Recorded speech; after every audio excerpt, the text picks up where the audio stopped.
নমস্কার বন্ধুরা, নতুন একটা ভিডিওতে আপনাদের প্রত্যেককে জানাই স্বাগতম। এই মুহূর্তে আবহাওয়ার গুরুত্বপূর্ণ খবর। আর কিছুক্ষণের মধ্যেই উত্তরবঙ্গে এবং দক্ষিণবঙ্গের বেশ কয়েকটা জেলায় ধেয়ে আসছে ভয়ঙ্কর কালবৈশাখী ঝড় বৃষ্টি। সেই সঙ্গে শিলাবৃষ্টি হবে বেশ কয়েকটা জেলায়, জানিয়ে দিল আলিপুর আবহাওয়া দপ্তর। ইতিমধ্যে আলিপুর আবহাওয়া দপ্তর জানাচ্ছে উত্তর পশ্চিম মধ্যপ্রদেশ এবং সংলগ্ন দক্ষিণ উত্তরপ্রদেশের ওপরে একটি সাইক্লোনিক সার্কুলেশন বা ঘূর্ণাবর্ত অবস্থান করছে। সেই ঘূর্ণাবর্ত থেকে একটি অক্ষরেখা চলে গেছে নাগাল্যান্ড পর্যন্ত। অক্ষরেখাটি মধ্যপ্রদেশের পর ঝাড়খণ্ড এবং তারপরে গাঙ্গেয় পশ্চিমবঙ্গের উত্তর সাইড, তারপরে মধ্য বাংলাদেশ হয়ে দক্ষিণ আসাম হয়ে নাগাল্যান্ড পর্যন্ত কিন্তু বিস্তৃত রয়েছে।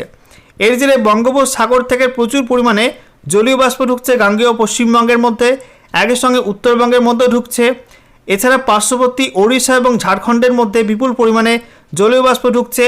এদিকে আমরা দেখতে পাচ্ছি বাংলাদেশ এবং পার্শ্ববর্তী মণিপুর, মিজোরাম, ত্রিপুরা এবং আসাম সহ গোটা উত্তর পূর্ব ভারতের মধ্যেও কিন্তু প্রচুর পরিমাণে জলীয় বাষ্প ঢুকছে। আর এই সমস্ত অ্যাক্টিভ ওয়েদার সিস্টেমের কারণে বজ্রবিদ্যুৎ সহ ঝড় বৃষ্টির সম্ভাবনা তৈরি হচ্ছে এই গোটা অঞ্চলটাই। ইতিমধ্যে বেশ কিছু অঞ্চলে ইতিমধ্যে ঝড় বৃষ্টি শুরু হয়ে গেছে এবং এখনও পর্যন্ত যে সমস্ত অঞ্চলে ঝড় বৃষ্টি হয়নি সেখানে কিন্তু শীঘ্রই ঝড় বৃষ্টির সম্ভাবনা তৈরি হবে, এমনটাই জানাচ্ছে আলিপুর আবহাওয়া দপ্তর। পরপর টানা দুদিন গোটা রাজ্য জুড়েই ঝড় বৃষ্টির অরেঞ্জ অ্যালার্ট দেওয়া হয়েছে, যেখানে বেশ কয়েকটা জেলাতে 50 থেকে 60 কিলোমিটার প্রতি ঘন্টা গতিবেগে প্রবল ঝড়ের সম্ভাবনা আছে। আর কিছু জেলাতে 60 থেকে 70 কিলোমিটার প্রতি ঘন্টা গতিবেগে ভয়ঙ্কর কালবৈশাখী ঝড়ের সম্ভাবনা আছে। সাথে শিলাবৃষ্টিও হবে এবং উত্তরবঙ্গে বিশেষ করে পাহাড় এবং ডুয়ার্সে ভারী থেকে অতি ভারী বৃষ্টির সতর্কতা জারি করলো আলিপুর আবহাওয়া দপ্তর। তো বন্ধুরা, আজকের এই ভিডিওতে আমরা বিস্তারিত আলোচনা করব এই মুহূর্তে লেটেস্ট স্যাটেলাইট ইমেজ কি আপডেট দিচ্ছে, কোথায় কেমন বজ্রমেঘ তৈরি হচ্ছে, আগামী সময়ে কোন কোন অঞ্চলে বৃষ্টির সম্ভাবনা রয়েছে এবং আলিপুর আবহাওয়া দপ্তর থেকে নতুন করে কোন কোন জেলার জন্য ওয়েদার ওয়ার্নিং জারি করা হলো, কোথায় কোথায় কালবৈশাখী হতে পারে, কোথায় ভারী থেকে অতি ভারী বৃষ্টির সম্ভাবনা, কোথায় শিলাবৃষ্টি হবে, সমস্ত কিছু আপনাদের পরপর জানাবো এই ভিডিওটার মাধ্যমে। তো ভিডিওটা ভালো লাগলে এবং ইনফরমেটিভ বলে মনে হলে অবশ্যই আপনারা ভিডিওটা একটি করে লাইক করে দেবেন, অবশ্যই ভিডিওটি প্রচুর শেয়ার করবেন। সেই সঙ্গে নতুন দর্শক হয়ে থাকলে লেটেস্ট ভিডিওর আপডেট সর্বপ্রথমে পাওয়ার জন্য চ্যানেলটিকে সাবস্ক্রাইব করে নিয়ে পাশে থাকা বেল আইকনে ক্লিক করে অল নোটিফিকেশন অপশানটিকে অন করে রাখবেন। লেটেস্ট আপডেট আপনারা সবার প্রথমে পেয়ে যাবেন। সেই সঙ্গে ভিডিওটি আপনি এই মুহূর্তে কোন জেলা থেকে দেখছেন এবং এই মুহূর্তে আপনাদের জেলায় আবহাওয়াটা কেমন রয়েছে অবশ্যই কমেন্টে লিখে জানাতে ভুলবেন না।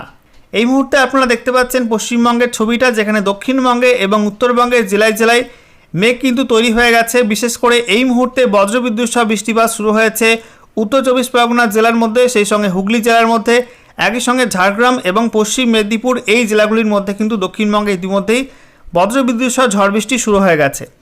বাকি জেলাগুলিতেও কিন্তু শীঘ্রই ঝড় বৃষ্টির সম্ভাবনা তৈরি হচ্ছে, কারণ আপনারা দেখতে পাচ্ছেন এই মুহূর্তে পশ্চিমবঙ্গের পাশের দুই রাজ্য বিশেষ করে ঝাড়খণ্ড এবং ওড়িশার মধ্যে একটা বিপুল পরিমাণ বজ্রগর্ভ মেঘের সঞ্চার হয়েছে। এই মেঘটাই কিন্তু আজকে রাতের মধ্যে গাঙ্গেয় পশ্চিমবঙ্গের মধ্যে সরে আসবে। তার জেরে দক্ষিণবঙ্গের প্রত্যেক জেলাতে কিন্তু রাতের মধ্যে বজ্রবিদ্যুৎ সহ প্রবল ঝড় বৃষ্টির সম্ভাবনা রয়েছে। কোথাও কোথাও শিলাবৃষ্টিও হতে পারে এবং কোথাও কোথাও ভয়ঙ্কর কালবৈশাখী ঝড় হতে পারে। এছাড়া আমরা দেখতে পাচ্ছি উত্তরবঙ্গের ছবিটা, যেখানে মালদা, দক্ষিণ দিনাজপুর ইতিমধ্যেই মেঘের প্রবেশ হয়ে গেছে। এছাড়া আমরা দেখতে পাচ্ছি উত্তর দিনাজপুরে এই মুহূর্তে আংশিক মেঘলা থাকলেও রাতের মধ্যে এই জেলাতেও কিন্তু মেঘ চলে আসবে। অন্যদিকে আমরা দেখতে পাচ্ছি পাহাড় এবং ডুয়ার্সে রাতে প্রবল ঝড় বৃষ্টির সম্ভাবনা রয়েছে। ইতিমধ্যে সিকিমের দিক থেকে এবং ভুটানের দিক থেকে মেঘ ঢুকছে দার্জিলিং, কালিম্পংয়ের মধ্যে। আজকে রাতের মধ্যে দার্জিলিং, জলপাইগুড়ি, কালিম্পং, আলিপুরদুয়ার, কোচবিহার প্রত্যেক জেলাতে কিন্তু ঝড় বৃষ্টি নামবে। এদিকে আমরা দেখতে পাচ্ছি উত্তর পূর্ব ভারত জুড়ে কিন্তু মেঘাচ্ছন্ন আকাশ। প্রত্যেকটা রাজ্য আসাম, মেঘালয়, নাগাল্যান্ড, মণিপুর, মিজোরাম, ত্রিপুরা, অরুণাচল প্রদেশ প্রত্যেক রাজ্যেই কিন্তু মেঘাচ্ছন্ন আকাশ এবং বিক্ষিপ্তভাবে বিভিন্ন অঞ্চলে কিন্তু আজকে সকাল থেকে বৃষ্টিপাত হয়েছে। বিশেষ করে ত্রিপুরাতে ভালো পরিমাণ বৃষ্টি হয়েছে, আসামের মধ্যেও কিন্তু বেশ কিছু অঞ্চলে ভালো বৃষ্টিপাত লক্ষ্য করা গেছে, এমনকি মেঘালয়তেও ভালো বৃষ্টিপাত হয়েছে। এছাড়া আমরা দেখতে পাচ্ছি পার্শ্ববর্তী বাংলাদেশের মধ্যে ভারী মেঘ রয়েছে সিলেট, সেই সঙ্গে ঢাকা, ময়মনসিংহ, রাজশাহী, খুলনা, বরিশাল, কুমিল্লা এই অঞ্চলগুলো কিন্তু ভালো পরিমাণ মেঘ রয়েছে। বিশেষ করে আমরা দেখতে পাচ্ছি পশ্চিমবঙ্গের যে উত্তর চব্বিশ পরগনা ওই অঞ্চল লাগোয়া বাংলাদেশের মধ্যে খুলনার মধ্যেও কিন্তু বজ্রবিদ্যুৎ সহ ব্যাপক বৃষ্টিপাত শুরু হয়ে গেছে এবং এই বৃষ্টি কিন্তু আরও বিস্তীর্ণ অঞ্চলে ছড়াবে। বন্ধুরা, এবারে আমরা দেখে নেব আলিপুর আবহাওয়া দপ্তর থেকে আজকে যে স্পেশাল বুলেটিন নাম্বার 9 জারি করা হয়েছে সেখানে কি বলা হচ্ছে। তো দেখুন সাবজেক্টে বলা হয়েছে enhanced thunderstorm activity over the districts of West Bengal during next 2 days। তো আগামী 2 দিনে গোটা পশ্চিমবঙ্গ জুড়ে বিভিন্ন জেলায় ঝড় বৃষ্টির মাত্রা কিন্তু বাড়তে চলেছে। কি বলা হচ্ছে আমরা দেখে নেব। বলা হচ্ছে এই মুহূর্তে একটি আপার এয়ার সাইক্লোনিক সার্কুলেশন বা ঘূর্ণাবর্ত অবস্থান করছে উত্তর পশ্চিম মধ্যপ্রদেশ এবং সংলগ্ন দক্ষিণ উত্তরপ্রদেশের ওপরে। এটা সমুদ্রপৃষ্ঠ থেকে 0.9 কিলোমিটার পর্যন্ত উচ্চতায় অবস্থান করছে এবং এই ঘূর্ণাবর্তের সঙ্গে একটি অক্ষরেখা যুক্ত রয়েছে। বলা হচ্ছে ঘূর্ণাবর্ত থেকে অক্ষরেখা যেটা বলা হচ্ছে উত্তর পশ্চিম মধ্যপ্রদেশ এবং সংলগ্ন দক্ষিণ উত্তরপ্রদেশের উপর থাকা ঘূর্ণাবর্ত থেকে অক্ষরেখা চলে গেছে নাগাল্যান্ড পর্যন্ত এবং এটা ঝাড়খণ্ড, তারপরে গাঙ্গেয় পশ্চিমবঙ্গের উত্তরভাগ, তারপরে বাংলাদেশ হয়ে তারপরে দক্ষিণ আসাম এই অঞ্চলের উপর দিয়ে নাগাল্যান্ড পর্যন্ত বিস্তৃত রয়েছে এবং সমুদ্রপৃষ্ঠ থেকে 0.9 কিলোমিটার পর্যন্ত উচ্চতায় এটা অবস্থান করছে। এবং এই সমস্ত অ্যাক্টিভ ওয়েদার সিস্টেমের কারণে বঙ্গোপসাগর থেকে এই অঞ্চলগুলোতে ব্যাপক পরিমাণে জলীয় বাষ্প ঢুকছে আর তাতেই বজ্রগর্ভ মেঘ তৈরি হচ্ছে। আর এই বজ্রগর্ভ মেঘে কিন্তু আগামী 2 দিনে পশ্চিমবঙ্গের বিভিন্ন জেলায় এবং পার্শ্ববর্তী বেশ কিছু অঞ্চলে বজ্রবিদ্যুৎ সহ ঝড় বৃষ্টি নামবে এবং শিলাবৃষ্টি হবে বেশ কিছু অঞ্চলে। বন্ধুরা এবারে আমরা দেখে নেব আলিপুর আবহাওয়া দপ্তর থেকে পশ্চিমবঙ্গের প্রত্যেকটা জেলার জন্যই নতুন করে কী ওয়েদার ওয়ার্নিং জারি করা হলো। তো বলা হচ্ছে আজকের বাকি সময়টা অর্থাৎ রাতের মধ্যে তারপরে আগামীকাল 21শে মার্চ 2026 সকাল 8:30 পর্যন্ত সময়ের মধ্যে উত্তরবঙ্গ জুড়েই ঝড় বৃষ্টির অরেঞ্জ অ্যালার্ট দেওয়া হয়েছে। এর মধ্যে দার্জিলিং, কালিম্পং, জলপাইগুড়ি, আলিপুরদুয়ার, কোচবিহার এই জেলাগুলিতে বলা হচ্ছে 40 থেকে 50 কিলোমিটার প্রতি ঘন্টা গতিবেগে ঝড় বৃষ্টির সম্ভাবনা রয়েছে বজ্রবিদ্যুৎ সহ। সেই সঙ্গে ভারী বৃষ্টি হতে পারে দার্জিলিং, কালিম্পং, জলপাইগুড়ি, আলিপুরদুয়ার এই জেলাগুলির মধ্যে। এছাড়া শিলাবৃষ্টি হওয়ার সম্ভাবনা আছে দার্জিলিং, জলপাইগুড়ি এবং কোচবিহার এই 3 জেলায়। এছাড়া উত্তর দিনাজপুর, দক্ষিণ দিনাজপুর, মালদা এই 3 জেলায় বলা হচ্ছে 60 থেকে 70 কিলোমিটার প্রতি ঘন্টা এবং সর্বোচ্চ 80 কিলোমিটার প্রতি ঘন্টা গতিবেগে ভয়ঙ্কর কালবৈশাখী ঝড়ের অরেঞ্জ অ্যালার্ট দেওয়া হয়েছে। এছাড়া আমরা দেখতে পাচ্ছি দক্ষিণবঙ্গের মধ্যে বীরভূম, পশ্চিম বর্ধমান, পূর্ব বর্ধমান, বাঁকুড়া, পুরুলিয়া, পশ্চিম মেদিনীপুর, হুগলি এই জেলাগুলোই বলা হচ্ছে 60 থেকে 70 কিলোমিটার এবং সর্বোচ্চ 80 কিলোমিটার প্রতি ঘন্টা গতিবেগে ভয়ঙ্কর কালবৈশাখী ঝড়ের সম্ভাবনা আছে। এছাড়া এই জেলাগুলোই শিলাবৃষ্টিও হতে পারে। এছাড়া বাকি জেলাগুলো অর্থাৎ মুর্শিদাবাদ, নদিয়া, উত্তর এবং দক্ষিণ 24 পরগনা, কলকাতা, হাওড়া, ঝাড়গ্রাম, পূর্ব মেদিনীপুর এই জেলাগুলির ক্ষেত্রে বলা হয়েছে 50 থেকে 60 কিলোমিটার প্রতি ঘন্টা গতিবেগে প্রবল ঝড়ের সঙ্গে বজ্রবিদ্যুৎ সহ বৃষ্টিপাতের সম্ভাবনা রয়েছে এবং এই জেলাগুলিতেও অরেঞ্জ অ্যালার্ট জারি করেছে আলিপুর আবহাওয়া দপ্তর।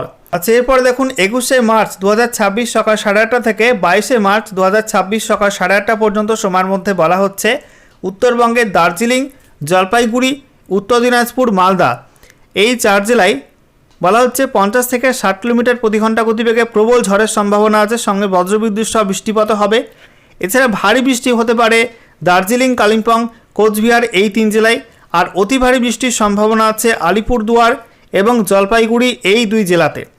এছাড়া বন্ধুরা বলা হচ্ছে কালিম্পং, আলিপুরদুয়ার, কোচবিহার এবং দক্ষিণ দিনাজপুর এই জেলাগুলোই 40 থেকে 50 কিলোমিটার প্রতি ঘন্টা গতিবেগে প্রবল ঝড়ের সম্ভাবনা থাকছে। একই সঙ্গে শিলাবৃষ্টি হতে পারে জলপাইগুড়ি, দার্জিলিং এবং কোচবিহার এই 3 জেলায়।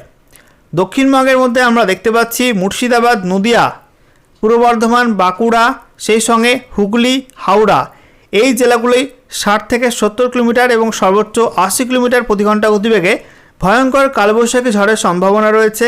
একই সঙ্গে শিলাবৃষ্টিও হতে পারে এই জেলাগুলিতে। এছাড়া বীরভূম, পশ্চিম বর্ধমান, পুরুলিয়া, ঝাড়গ্রাম, পশ্চিম মেদিনীপুর, পূর্ব মেদিনীপুর, এছাড়া কলকাতা, উত্তর এবং দক্ষিণ 24 পরগনা এই জেলাগুলোই বলা হচ্ছে 50 থেকে 60 কিলোমিটার প্রতি ঘন্টা গতিবেগে প্রবল ঝড়ের সম্ভাবনা রয়েছে, সঙ্গে বজ্রবিদ্যুৎ সহ বৃষ্টিপাতের অরেঞ্জ অ্যালার্টও দেওয়া হয়েছে। আচ্ছা এরপরে আমরা দেখে নেব পরের দিনের আপডেটটা অর্থাৎ 22শে মার্চ 2026 সকাল 8:30 থেকে 23শে মার্চ 2026 সকাল 8:30 পর্যন্ত সময়ে রাজ্য জুড়ে কিন্তু ঝড় বৃষ্টির মাত্রা একটু হলেও কমে যাবে। তবে দার্জিলিং, কালিম্পং, জলপাইগুড়ি, আলিপুরদুয়ার, কোচবিহার এই জেলাগুলির মধ্যে কোথাও কোথাও 40 থেকে 50 কিলোমিটার প্রতি ঘন্টা গতিবেগে ঝড়ের সঙ্গে বজ্রবিদ্যুৎ সহ বৃষ্টিপাতে হলুদ সতর্কবার্তা দেওয়া হয়েছে। বাকি উত্তরবঙ্গের 3 জেলায় বিশেষ কোনো ওয়ার্নিং থাকছে না। তবে দক্ষিণবঙ্গের মধ্যে উপকূলবর্তী দক্ষিণ 24 পরগনা, পূর্ব মেদিনীপুর, পশ্চিম মেদিনীপুর, ঝাড়গ্রাম এই 4 জেলায় 30 থেকে 40 কিলোমিটার প্রতি ঘন্টা গতিবেগে দমকা ঝোড়ো হাওয়া সেই সঙ্গে বজ্রবিদ্যুৎ সহ বিক্ষিপ্ত বৃষ্টিপাতের হলুদ সতর্কবার্তা দিয়েছে আলিপুর আবহাওয়া দপ্তর। আচ্ছা, এরপরে আমরা দেখে নেব পরের দিনের আপডেটটা, অর্থাৎ 23শে মার্চ 2026 সকাল 8:30 থেকে 24শে মার্চ 2026 সকাল 8:30 পর্যন্ত সময়ের মধ্যে উত্তরবঙ্গে পাহাড় এবং ডুয়ার্সে অর্থাৎ দার্জিলিং, কালিম্পং, জলপাইগুড়ি, আলিপুরদুয়ার, কোচবিহারে 30 থেকে 40 কিলোমিটার প্রতি ঘন্টা গতিবেগে দমকা ঝোড়ো হাওয়ার সঙ্গে বজ্রবিদ্যুৎ সহ বৃষ্টিপাতে হলুদ সতর্কবার্তা জারি করা হয়েছে। বাকি উত্তরবঙ্গের জেলাগুলোই তেমন কোনো ওয়ার্নিং থাকছে না, আর দক্ষিণবঙ্গে কিন্তু কোনো জেলায় এই সময়টার মধ্যে বিশেষ কোনো ওয়ার্নিং দেওয়া হয়নি। এছাড়া আমরা দেখে নেব পরের দিনের আপডেটটা, অর্থাৎ 24শে মার্চ 2026 সকাল 8:30 থেকে 25শে মার্চ 2026 সকাল 8:30 পর্যন্ত সময়ের মধ্যে বলা হচ্ছে উত্তরবঙ্গে দার্জিলিং, কালিম্পং, জলপাইগুড়ি, আলিপুরদুয়ার এই জেলাগুলোয় কোথাও কোথাও বিক্ষিপ্ত ঝড় বৃষ্টি হতে পারে। 30 থেকে 40 কিলোমিটার প্রতি ঘন্টা গতিবেগে দমকা ঝোড়ো হওয়ার সঙ্গে বজ্রবিদ্যুৎ সহ বৃষ্টিপাতে হলুদ সতর্কবার্তা দেওয়া হয়েছে। তবে বাকি জেলাগুলোয় এবং দক্ষিণবঙ্গের মধ্যে কোনো জেলা কিন্তু বিশেষ কোনো ওয়ার্নিং থাকছে না ওই সময়টার মধ্যে। এবং সেই সঙ্গে দেখুন বন্ধুরা, এরপরে 25শে মার্চ থেকে 27শে মার্চ 2026 সকাল 8:30 পর্যন্ত সময়ের মধ্যে গোটা রাজ্য জুড়ে কিন্তু আবহাওয়া পরিষ্কার থাকার সম্ভাবনা আছে। ওই সময়টাই নো ওয়ার্নিং জোন তৈরি হবে গোটা রাজ্য জুড়ে। বন্ধুরা, সর্বশেষে আমরা দেখে নেব গত 24 ঘন্টায় গোটা রাজ্য জুড়েই সর্বোচ্চ তাপমাত্রা কোন কোন জেলায় কত কী রেকর্ড হয়েছে এবং বৃষ্টিপাত কোন কোন জেলায় কেমন কী হয়েছে, একই সঙ্গে শিলাবৃষ্টি কোন কোন জেলায় হয়েছে। তো বলা হচ্ছে উত্তরবঙ্গের মধ্যে দার্জিলিং পিটিও সেখানে 16.5 ডিগ্রি সেলসিয়াস তাপমাত্রা রেকর্ড হয়েছে। শিলিগুড়ি পিটিওতে 31.5 ডিগ্রি, কালিম্পং এএমএফু সেখানে 22 ডিগ্রি, দার্জিলিং প্রপারে 16.2, Kalimpong 19 degree, Jalpaiguri 30 degree, Bagdogra 30.4, Pundibari AMFU সেখানে 28.6, আলিপুরদুয়ারে 29 ডিগ্রি, কোচবিহার 28.5, রায়গঞ্জে 30 ডিগ্রি, এছাড়া মাঝিয়ান এএমএফু সেখানে 29 ডিগ্রি, মালদায় 31.6, বালুরঘাটে 30 ডিগ্রি। এছাড়া দক্ষিণবঙ্গের মধ্যে Baharampur 35 degree, Suri 31 degree, Sriniketan 32 degree, কৃষ্ণনগরে 33.2, পানাগড় 33.8, আসানসোলে 35 degree, Purulia 36.7, Bankura 34.5, Bardhaman 33 degree, Magra 35 degree, Kalyani 33.5, এছাড়া ব্যারাকপুর 35 ডিগ্রি, দমদম 33.8, বসিরহাটে 32.5, সল্টলেক 33.5, কলকাতা 32.6, উলুবেড়িয়া 33.2, কলাইকুণ্ডা 36.2, খড়গপুর এএমএফু সেখানে 34.8, হলদিয়া 31.9, ডায়মন্ড হারবার 32.1, ক্যানিং 32.4, কাকদ্বীপ এএমএফু সেখানে 33.5, কাথি 31.2, দীঘা 32.6 এবং সাগর আইল্যান্ডে 31 ডিগ্রি সেলসিয়াস তাপমাত্রা রেকর্ড হয়েছে। এছাড়া গত 24 ঘন্টার মধ্যে উত্তরবঙ্গে বৃষ্টি হয়েছে মূলত জলপাইগুড়ি জেলাতে, যেখানে মরাঘাটে 100 mm বৃষ্টি হয়েছে, গ্যামটাপাড়া 82 mm, কুর্তি 67.8, পলাশবাড়ি 66.9, তারপরে মগুলকাটা সেখানে 65.7, ডায়ানা 62.6, তারপরে ভগতপুর 60.2, ঘাটিয়া 56.6, ডায়ানা টি এস্টেট 55.4, তারপরে কারবালা 54 mm। এবং দক্ষিণবঙ্গের মধ্যে বেশি বৃষ্টিপাত হয়েছে ঝাড়গ্রাম জেলায় ডিপি ঘাট সেখানে 10.6 mm, হুগলিতে মগরা সেখানে 5 mm, নদিয়ার কল্যাণীতে 4.4 mm, পশ্চিম মেদিনীপুরে 3.6 mm, ঝাড়গ্রাম পিটিওতে 2.6 mm বৃষ্টি হয়েছে। এবং কোচবিহার জেলায় কিন্তু রাতে শিলাবৃষ্টি লক্ষ্য করা গেছে। একই সঙ্গে দার্জিলিং জেলার মধ্যে কিন্তু ঘন কুয়াশা লক্ষ্য করা গেছে সকালের দিকে।